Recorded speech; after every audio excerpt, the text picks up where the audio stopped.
Նավթը օգտակար հանածո է, որն իրենից ներկայացնում է յուղոտ հեղուկ։ Այն այրվող նյութ է, հաճախ սև գույն է, սակայն գույնը կախված է տարածաշրջանից։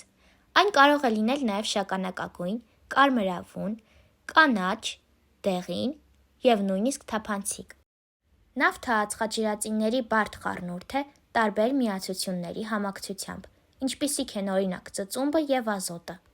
Նավթի հոտը նույնպես կարող է տարբեր լինել, քանի որ կախված է նրա բաղադրության մեջ արոմատիկ ածխաջրածինների և ծծմբային միացությունների առկայությունից։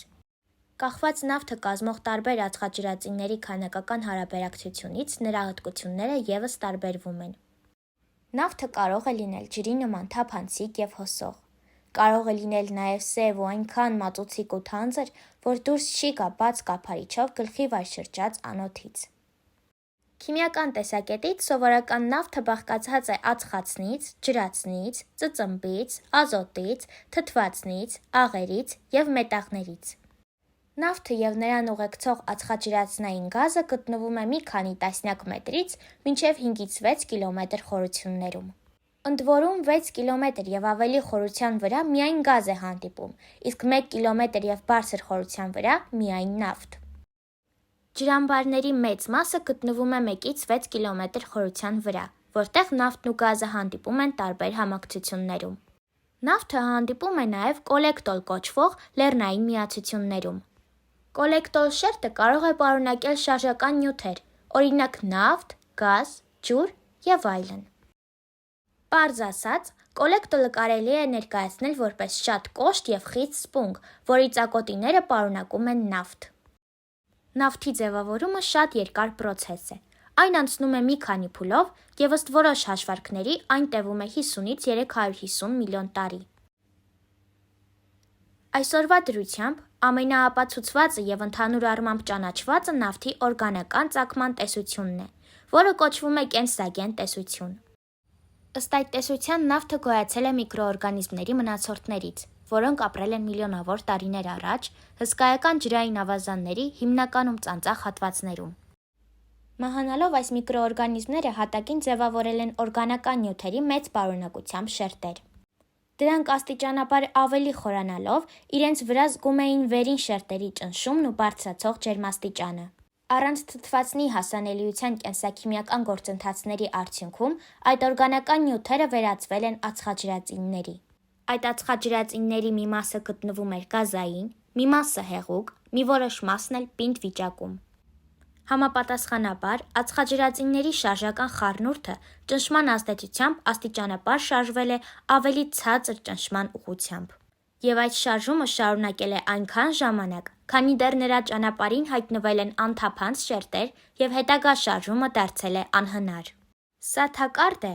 որը ձևավորվում է կոլեկտոլ և այն ծածկող կափարիչ շերտերից։ Այս թակարդում աստիճանաբար ածխաջրածինների խառնուրդ է կուտակվել և ձևավորվել է այն, ինչ մենք այժմ անվանում ենք նավթի հանքավայր։ Քանի որ նավթի խտությունը շատ ավելի քիչ է, քան ջրինը, ապա ծովային ծագման նավթը կուտակվում է ջրի մակերեսին, իսկ եթե կա նաև գազ, այն կլինի նավթից բարձր։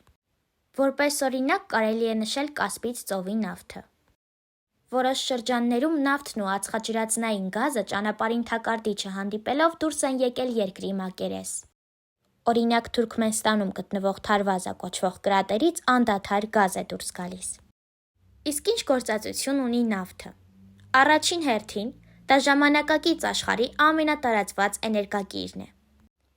Շատերը կարծում են, որ նավթից արտադրվում է միայն դիզվառելիք, բենզին, կերոսին, ավիացիոն վառելիք և այլն։ Իրականում հանքերից տարեկան արտահանվող ածխաջրածինների ավելի քան 16%-ը ուղարկվում է բոլորովին այլ արդյունաբերական ոլորտներ։ Նավթային ապրանքային ցանկը հսկայական է, տպավորություն է ստեղծվում, որ մենք շրջապատված ենք նավթով։